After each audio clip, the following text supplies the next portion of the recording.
Il y a dans toute relation une tension secrète, une lutte silencieuse qui ne dit pas son nom, le désir de contrôler l'autre.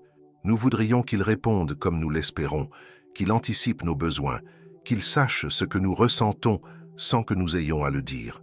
C'est de là que naît une grande partie des conflits, des reproches implicites et des blessures accumulées. Pourtant, comme l'enseignait Épictète, la souffrance naît précisément de cette confusion, vouloir gouverner ce qui n'est pas en notre pouvoir. Il y a en nous une part souveraine, et c'est elle seule que nous pouvons réellement diriger. Notre jugement, nos mots, nos gestes, tout le reste demeure hors de notre prise, et plus tôt nous l'acceptons, plus tôt la paix s'installe. Mais cette vérité, aussi claire en théorie, devient vertigineuse lorsqu'elle est appliquée à l'intimité d'un couple. Car dans l'amour, l'attente de l'autre semble légitime, presque naturelle. Comment ne pas attendre d'un partenaire qu'il nous comprenne, qu'il soit ponctuel, attentif, fidèle, présent? Et pourtant, c'est précisément ici que naît la plus grande fragilité. En exigeant ce qui n'est pas à nous, nous perdons notre force intérieure et nous transformons chaque désaccord en tempête. Marco Aurèle le rappelait, une forteresse ne tombe pas par l'assaut extérieur, mais par la faiblesse de ses propres murailles. Le véritable bastion du couple n'est pas le contrôle mutuel, mais la discipline de chacun sur sa propre conduite. Il est essentiel de comprendre que l'acceptation n'est pas une résignation. Accepter, ce n'est pas se taire face à l'injustice, ni fermer les yeux devant une promesse rompue. Accepter, c'est voir la réalité telle qu'elle est, sans phare et sans exagération, afin d'y répondre avec clarté et fermeté. C'est ce que les stoïciens appelaient la distinction entre ce qui dépend de nous et ce qui ne dépend pas de nous. Nous ne choisissons pas les réactions immédiates de l'autre, mais nous pouvons choisir la manière dont nous exprimons nos demandes, nos limites, nos désaccords. Il ne s'agit donc pas d'un renoncement, mais d'un commencement. Dans ce parcours que nous allons explorer ensemble, 5 techniques concrètes nous guideront. La pause stoïcienne pour dompter l'impulsion, l'art du demande en 3 couches pour formuler nos besoins sans accusation, le non respectueux qui ferme une porte sans fracas, l'écriture de conversation pour clarifier nos pensées, et enfin la préméditation du désaccord, ce plan lucide qui prépare la tempête avant qu'elle ne surgisse. Chacune de ces pratiques est un exercice de liberté intérieure. Elle rappelle que nous ne contrôlons pas la mer, mais nous pouvons tenir la barre. Ce que Viktor Frankl a nommé l'espace entre le stimulus et la réponse devient alors le lieu décisif où se joue la santé de toute relation. Dans cet espace, nous retrouvons notre pouvoir, choisir une réponse qui ne nourrit pas la guerre, mais qui construit la compréhension. Le silence n'est pas faiblesse, mais intervalle de lucidité. Le non n'est pas rejet, mais dignité préservée. Et la demande claire n'est pas caprice, mais acte de maturité. Ainsi s'ouvre ce voyage. Apprendre à diriger ce qui nous appartient, à ne plus gaspiller d'énergie sur ce qui nous échappe, et à transformer la forteresse intérieure en une passerelle solide entre deux êtres. Car l'essentiel ne peut pas nous être retiré. L'essentiel ne peut jamais nous être retiré. Non de la règle, ta part. Il est frappant de constater à quel point nous nous précipitons pour corriger l'autre avant même d'avoir regardé notre propre réaction. Comme si, dans la chaleur d'un désaccord, nous devenions policiers du couple, scrutant les fautes de l'autre avec plus d'énergie que celle consacrée à maîtriser notre propre voix. Pourtant, Épictète insistait. Notre liberté ne réside que dans notre jugement et nos actes, jamais dans la conduite d'autrui.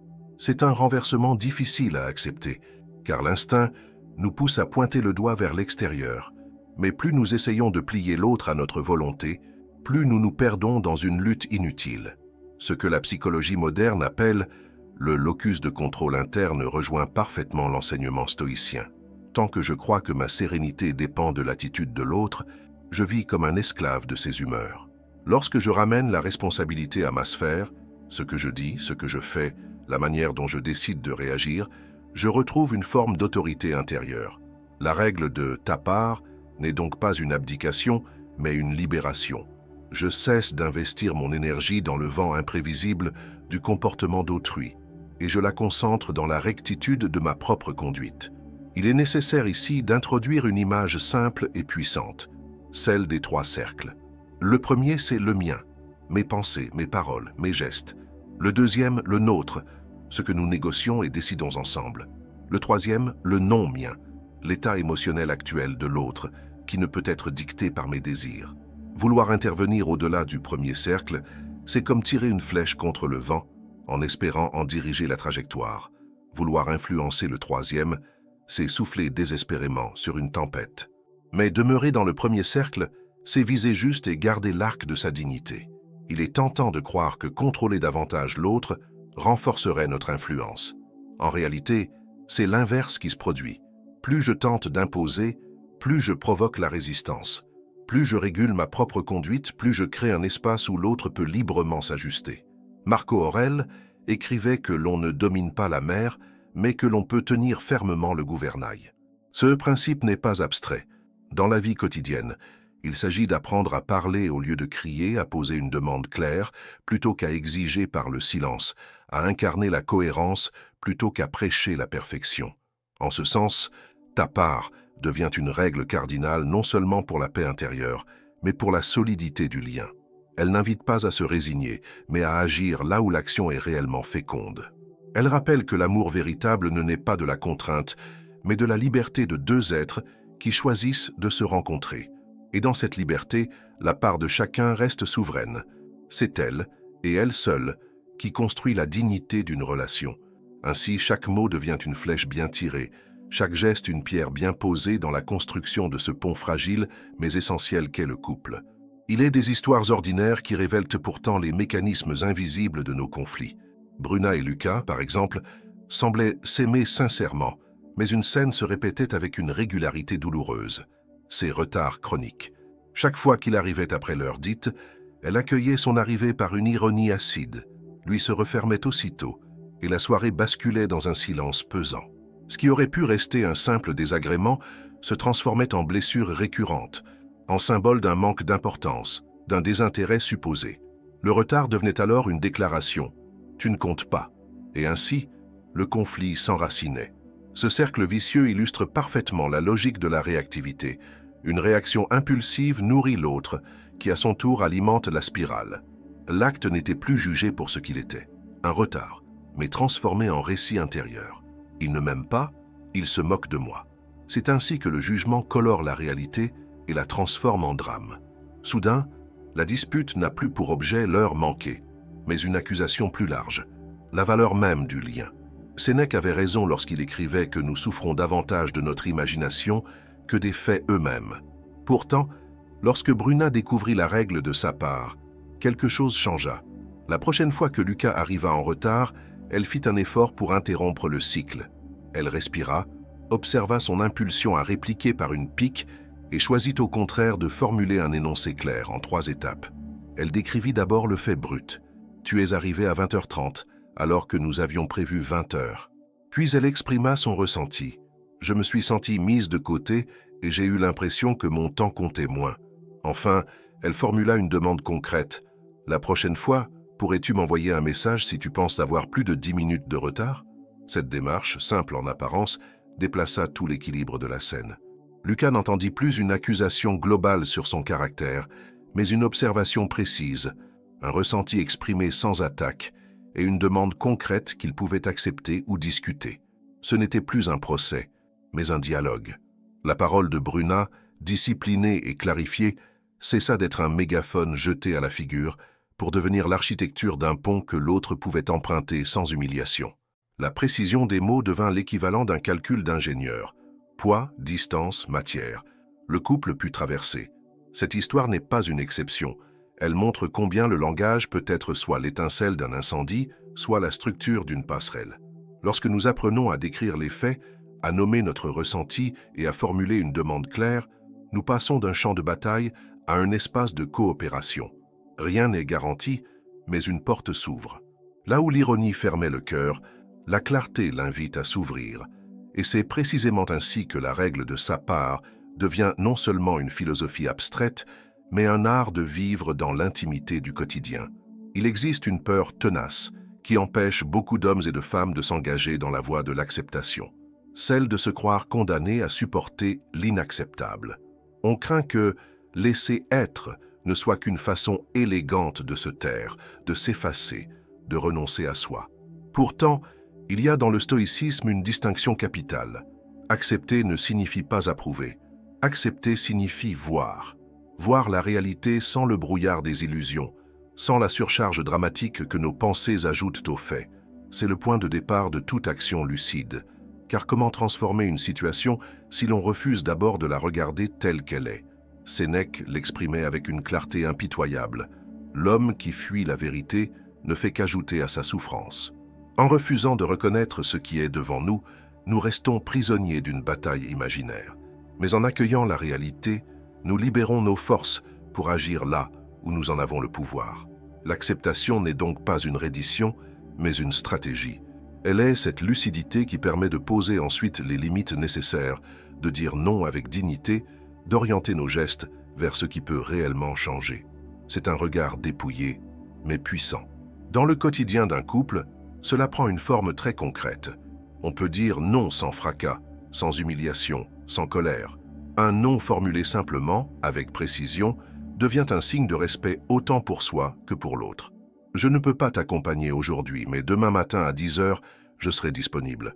Ce type de parole ferme et calme est un pilier de maturité relationnelle.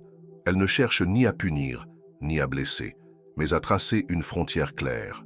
La dignité ne s'élève pas dans le vacarme, elle se tient droite dans le silence d'une affirmation nette. L'image de la porte est éclairante. Il est possible de la fermer sans la claquer. Il est possible de dire non sans hurler. La forteresse de l'esprit reste debout, sans agressivité, mais sans concession inutile. Accepter la réalité de nos limites, c'est aussi accepter que l'autre en est. Ce jeu d'équilibre crée un espace de sécurité, un terrain où chacun peut se tenir sans écraser l'autre. C'est ainsi que l'amour cesse d'être une lutte de domination pour devenir une alliance entre deux libertés conscientes de leurs contours. Accepter, en définitive, c'est se donner la chance de transformer. Refuser de voir enferme dans le ressentiment. Accueillir permet d'avancer avec discernement. La résignation est lourde, amère, stérile. L'acceptation, elle, est une source de clarté et de force. Là où la résignation dit « je n'ai plus de choix », l'acceptation murmure « je choisis autrement ». C'est dans ce glissement subtil mais décisif que s'inscrit toute la sagesse stoïcienne. Ne pas subir par faiblesse, mais agir à partir de la vérité nue. Et c'est dans ce sol que l'amour peut croître, enraciné dans la lucidité. Il y a dans le feu d'une dispute une force presque irrésistible, celle de répondre immédiatement, de jeter nos mots comme des flèches brûlantes pour soulager l'élan de notre colère. Mais cette précipitation est un piège. Elle transforme des désaccords modestes en incendies dévastateurs. Dans les échanges modernes, le phénomène s'amplifie encore. Un message écrit trop vite, une phrase envoyée sans recul, et le malentendu se propage comme une étincelle dans une forêt sèche. Le stoïcisme nous rappelle pourtant que le pouvoir ne réside pas dans la réaction instantanée, mais dans la maîtrise de l'intervalle. Viktor Frankl, rescapé des camps, formulait cette vérité avec une clarté saisissante. Entre le stimulus et la réponse existe un espace, et dans cet espace se trouve notre liberté. Les stoïciens, bien avant lui, en avaient déjà posé la base. Épictète rappelait que ce n'est pas l'événement qui nous trouble, mais le jugement que nous portons sur lui. Le temps que nous prenons avant de juger, avant de réagir, devient donc l'acte de souveraineté le plus précieux. C'est là que s'exerce la discipline, dans ces quelques secondes où nous choisissons d'observer plutôt que de frapper. La pause stoïcienne 3R est une pratique simple mais exigeante. Elle consiste à respirer d'abord, en laissant passer plusieurs cycles de souffle pour apaiser le tumulte intérieur, puis à nommer ce que nous ressentons, à mettre une étiquette sur l'émotion, colère 7 sur 10, peur diffuse, tristesse passagère. Enfin, à rediriger notre énergie vers une question décisive. Quelle est ma part utile maintenant? Cette séquence agit comme une digue contre le flot de l'impulsivité. Elle nous redonne le temps de distinguer ce qui appartient à notre domaine de maîtrise et ce qui relève du chaos extérieur. Le silence qui en découle n'est pas une froideur. C'est une retenue volontaire, une épée rentrée dans son fourreau pour ne pas blesser celui qui est censé être notre allié. Par ce geste, nous montrons que nous ne sommes pas esclaves de nos impulsions, mais gardiens de notre propre cohérence. L'autre peut alors percevoir non pas un mur de glace, mais une maturité qui refuse l'escalade.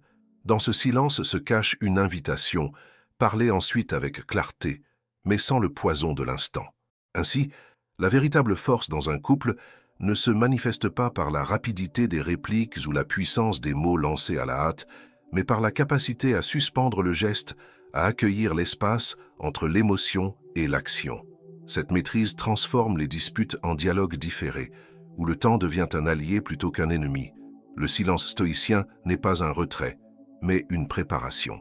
Il construit une parole plus juste, une réponse qui n'éteint pas seulement le feu de l'ego, mais qui garde vivante la flamme de la relation. Dans bien des relations, une attente silencieuse se glisse et devient le ferment de frustration durable. L'idée que l'autre devrait deviner, comprendre, sans qu'on ait besoin de formuler. S'il m'aimait vraiment, il saurait. Cette conviction tacite crée une pression invisible, comme si l'amour véritable devait passer par une forme de lecture des pensées. Mais cette attente est un piège cruel, car elle nourrit l'amertume et le ressentiment chaque fois que l'autre échoue à correspondre à ce scénario imaginaire. C'est ainsi que des gestes ordinaires deviennent des preuves supposées de désamour. Les stoïciens nous invitent à démasquer ce mécanisme avec lucidité. Attendre de l'autre une anticipation parfaite, c'est exiger une omniscience qui n'appartient à aucun être humain. C'est demander à la vie un miracle permanent.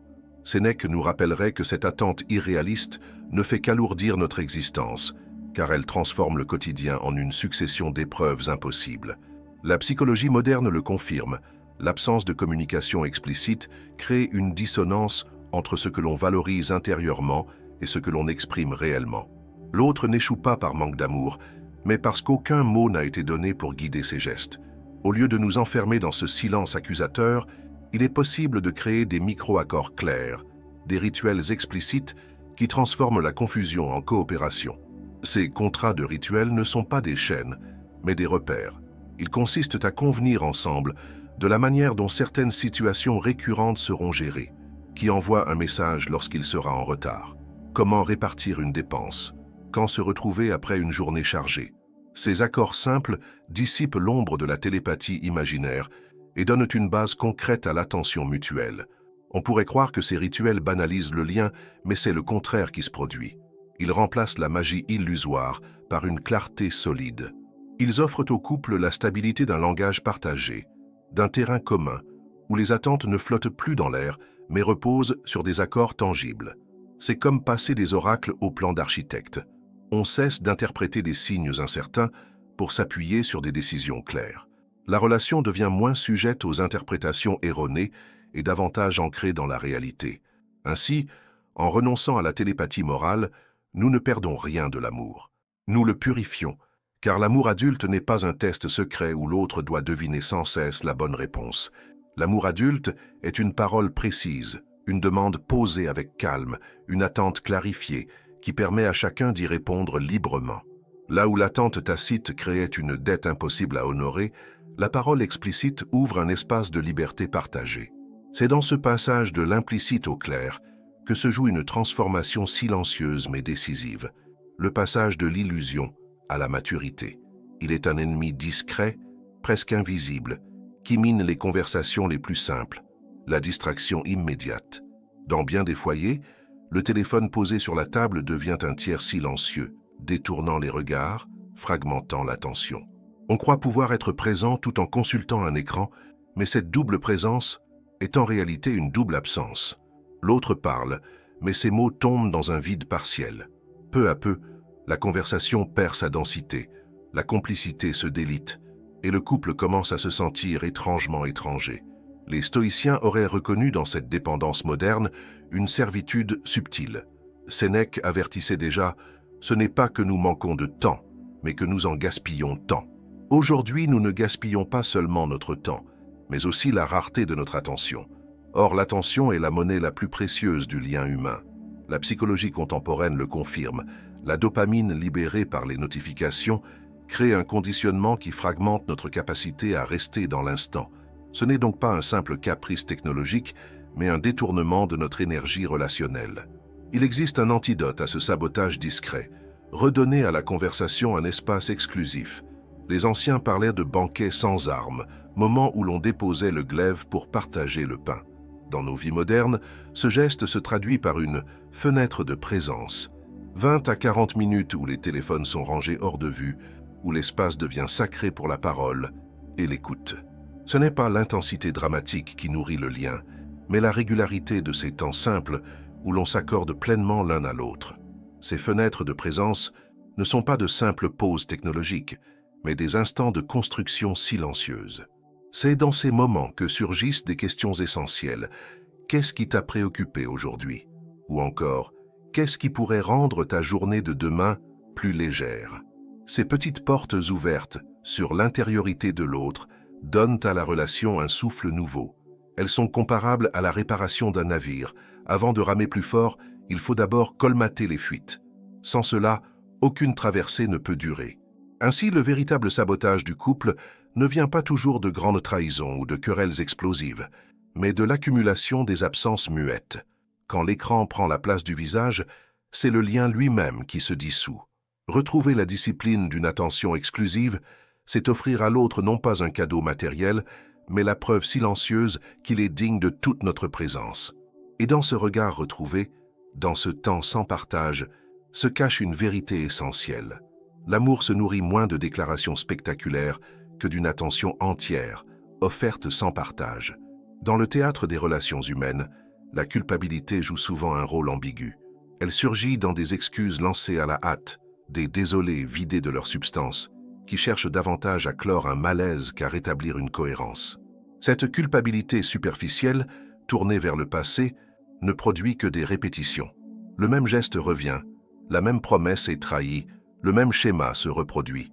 On s'excuse, on retombe, et le lien s'érode. La culpabilité ne change rien lorsqu'elle reste figée dans le regret. Elle n'est qu'une ombre qui regarde en arrière.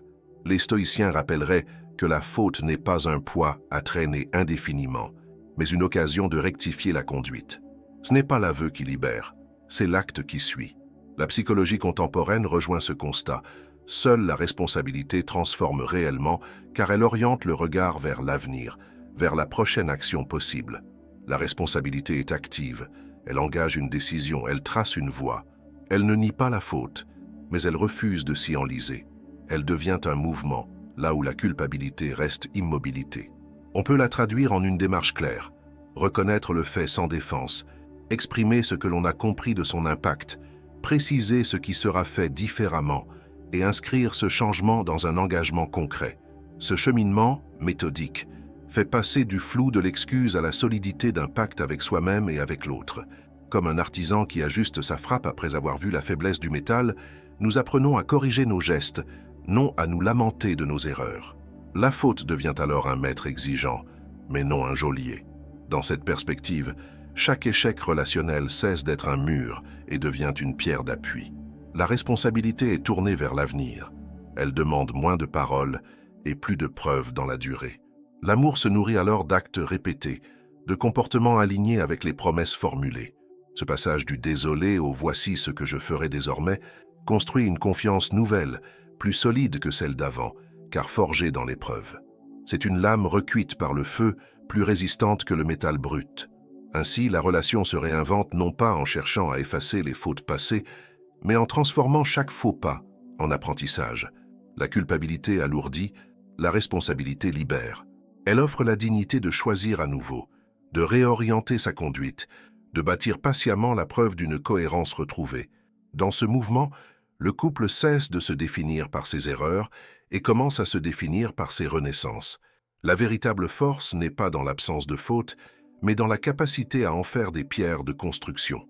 Il est une tentation constante dans notre époque saturée d'images, mesurer son bonheur à l'aune de celui des autres. Les réseaux sociaux transforment les instants sélectionnés en vitrines éclatantes, et ce qui devrait n'être qu'un fragment de vie devient un standard implicite. Dans le couple, cette comparaison insidieuse installe une morsure lente. Pourquoi ne sommes-nous pas comme eux? Pourquoi notre lien semble-t-il moins spontané, moins lumineux, moins parfait? Mais ce miroir déformant ne reflète rien d'autre que des illusions soigneusement polies. Les stoïciens s'avèrent déjà que la comparaison est une source de malheur. Marc Aurèle écrivait que chacun doit cultiver son propre jardin intérieur plutôt que de regarder sans cesse celui du voisin. Car la comparaison détourne l'attention de ce qui peut réellement être nourri, nos propres efforts, notre propre discipline, notre propre relation. La psychologie moderne confirme ce constat. L'idéalisation des autres couples crée des attentes irréalistes qui érode la satisfaction. Ce n'est pas la réalité de l'autre qui nous blesse, mais la fiction que nous fabriquons en silence. La sagesse consiste alors à déplacer la mesure. Au lieu de chercher dans le regard extérieur une validation, il est possible de construire un tableau intérieur, un panneau de processus qui évalue non pas ce que nous paraissons, mais ce que nous faisons. Ce panneau ne juge pas sur des résultats spectaculaires, mais sur des indicateurs simples. Le temps consacré à une conversation profonde, la constance des promesses tenues, la gratuité d'un geste de soin.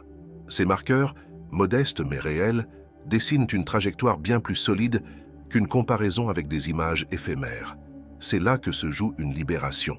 Car lorsque nous cessons de nous comparer aux autres, nous découvrons que la valeur de notre relation ne se trouve pas dans un classement invisible, mais dans la continuité patiente des gestes qui la nourrissent. L'amour n'est pas un concours, mais une croissance. L'image du jardin est éloquente. Nul ne peut récolter les fruits d'un terrain qu'il n'a pas travaillé lui-même. En cultivant notre propre sol, en arrosant notre propre terre, nous découvrons des fleurs uniques, qui ne ressemblent à aucune autre. Ainsi, la comparaison cesse d'être une rumeur corrosive et devient un rappel. Nous n'avons qu'à mesurer notre relation à sa propre histoire. L'amour s'approfondit lorsqu'il se regarde non pas dans la vitrine des autres, mais dans la fidélité de ses propres racines. En détournant le regard des illusions extérieures, nous réapprenons à contempler la croissance silencieuse de ce que nous bâtissons jour après jour. Et cette contemplation, humble et persévérante, rend au couple la sérénité que la comparaison avait volée. Il est des gestes qui paraissent anodins, mais qui trahissent une inquiétude profonde. Vérifier le téléphone de l'autre, poser les mêmes questions sous des formes différentes, sonder les silences comme s'ils cachaient forcément un secret. Ces attitudes, souvent déguisées en soins ou en vigilance, naissent en réalité d'une peur sourde, celle d'être abandonné, trahi ou oublié. Mais en cherchant à contrôler ce qui échappe à notre pouvoir, l'état intérieur de l'autre, nous alimentons exactement ce que nous craignons. Le lien se fragilise non par la faute de l'autre, mais par la pression invisible que nous exerçons. Les stoïciens rappelaient que vouloir dominer ce qui ne dépend pas de nous conduit inévitablement à l'angoisse. Épictète l'avait formulé avec précision. Plus nous cherchons à maîtriser les émotions d'autrui, plus nous devenons esclaves des nôtres. La psychologie moderne décrit le même mécanisme. L'hypervigilance ne protège pas, elle consume. Elle installe une atmosphère d'insécurité permanente, où chaque geste devient suspect. Ainsi, loin d'apaiser, le contrôle excessif creuse la méfiance et entretient le doute. La voie plus féconde consiste à bâtir un espace de confiance structuré, non pas aveugle, mais clair. Cela signifie établir des accords explicites, des critères précis, des délais définis, des conséquences partagées en cas de manquement. Ce n'est pas une surveillance, c'est une architecture visible.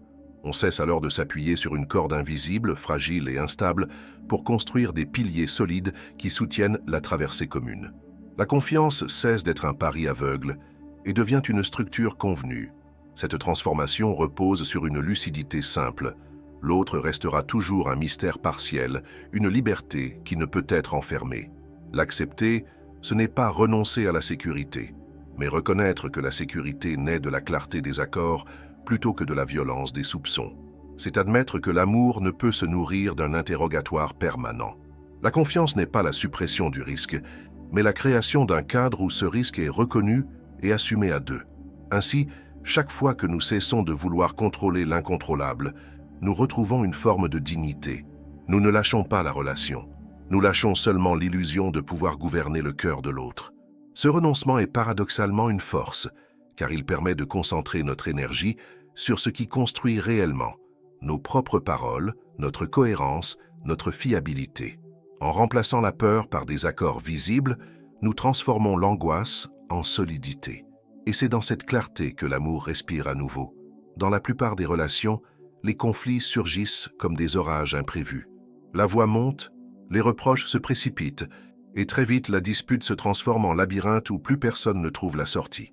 Pourtant, ce chaos n'est pas une fatalité. Comme les stoïciens l'enseignaient face aux épreuves de la vie, on peut anticiper ce qui un jour viendra frapper à notre porte. Prévoir un désaccord, ce n'est pas l'appeler, c'est s'y préparer. C'est bâtir à l'avance une carte d'évacuation, non pour craindre l'incendie, mais pour limiter ses dégâts. Sénèque rappelait que l'on souffre davantage lorsqu'on est surpris par les événements que lorsqu'on s'y est préparé. La préméditation du désaccord suit ce principe. Elle consiste à reconnaître que les disputes sont inévitables, mais que leur intensité peut être modulée si un cadre a été décidé à l'avance. Au lieu de laisser l'émotion dicter les règles du moment, on choisit ensemble une méthode claire. Ainsi, le conflit cesse d'être un champ de bataille improvisé et devient un terrain balisé, où chacun sait par où commencer et comment terminer. Cette préparation prend la forme d'un itinéraire simple, composé de 4 étapes. La première est la pause, ce moment nécessaire pour calmer l'impulsion immédiate. La deuxième est le principe, un rappel de la valeur qui guidera l'échange. Respect, clarté, honnêteté. La troisième est la demande, précise et mesurable, qui remplace les accusations vagues. Enfin vient le plan, c'est-à-dire l'accord sur ce que chacun fera et dans quel délai. Ces 4 repères fonctionnent comme une boussole au cœur de la tempête. Ils orientent la parole et empêchent la dérive. On pourrait croire qu'une telle préparation retire à la relation sa spontanéité, mais c'est tout l'inverse qui se produit. Car la spontanéité véritable n'est pas le chaos, c'est la liberté de s'exprimer dans un cadre sûr, savoir que la dispute ne pourra pas dégénérer en cris ou en humiliation, libère l'espace de parole. Le couple cesse de craindre le désaccord et commence à le considérer comme un moment de clarification, parfois douloureux mais toujours fécond. Ce n'est plus une rupture, mais une respiration nécessaire. Ainsi, la préméditation du désaccord devient un art de protéger le lien sans nier la réalité du conflit. Elle transforme la dispute de menace en opportunité, du chaos en discipline. Car il ne s'agit pas d'éviter les tempêtes, elles viendront toujours, mais d'apprendre à les traverser sans que le navire ne sombre. Dans ce cadre, chaque tension devient une épreuve constructive, chaque désaccord une occasion de raffermir la confiance. Le couple n'est plus soumis au hasard des colères, mais guidé par une carte tracée dans la lucidité. Et cette carte, loin de rigidifier l'amour, lui offre la solidité qui lui permet de durer. À la fin de ce parcours, une vérité stoïcienne se détache avec une clarté implacable. Ce que nous pouvons réellement gouverner n'est jamais l'autre, mais toujours nous-mêmes. Notre jugement, notre ton, nos choix, nos gestes, voilà le territoire où s'exerce notre liberté. Là naît la véritable influence, celle qui ne s'impose pas par la contrainte, mais qui inspire par la cohérence. En acceptant de ramener la maîtrise à notre sphère, nous découvrons que le pouvoir véritable n'est pas dans le contrôle extérieur, mais dans la solidité intérieure. Pour que ces principes ne restent pas de simples idées, il faut leur donner un corps dans nos actes quotidiens. Choisir une seule pratique et la maintenir 7 jours suffit à en éprouver la force. Formuler une demande claire en 3 étapes, apprendre à dire un non de respect sans violence, offrir chaque jour une fenêtre de présence sans écran ou assumer pleinement la responsabilité d'une erreur par un engagement concret. Ce sont des gestes sobres, mais ils transforment peu à peu la dynamique du lien. Ils rappellent que la discipline n'est pas une théorie, mais une pratique incarnée. La psychologie moderne rejoint ici les intuitions antiques. Beck, fondateur de la thérapie cognitive, montrait déjà que nos pensées façonnent nos émotions et que nos émotions orientent nos conduites. En changeant notre part du système, nous modifions peu à peu l'ensemble du système. C'est la logique de toute relation. Une seule personne qui rectifie sa façon de réagir déplace l'équilibre de l'échange. Ainsi, lorsque nous cessons de nourrir la spirale de la réactivité, nous créons l'espace pour une communication plus apaisée et plus féconde. Il y a enfin un pas décisif à franchir. Convenir ensemble d'un rituel, d'un accord concret qui deviendra la base d'un terrain plus sûr. Qu'il s'agisse de messages, de répartition des tâches ou de finances, ces accords sont les pierres visibles qui soutiennent le pont du couple. Ils transforment le flou en clarté, l'attente implicite en engagement explicite. C'est dans ces choix modestes mais réels que l'amour cesse d'être seulement un sentiment et devient une construction. En définitive, la sagesse stoïcienne nous conduit à cette image forte. La forteresse intérieure d'un côté, la passerelle bien calculée de l'autre. En cultivant la solidité de notre esprit et la précision de nos paroles, nous bâtissons un couple capable de traverser les tempêtes sans se briser. L'amour n'est pas préservé par le hasard, mais par la discipline des deux. Et c'est dans cette alliance de lucidité et de liberté que se trouve la promesse la plus solide. Un lien qui ne cherche pas à dominer, mais à durer.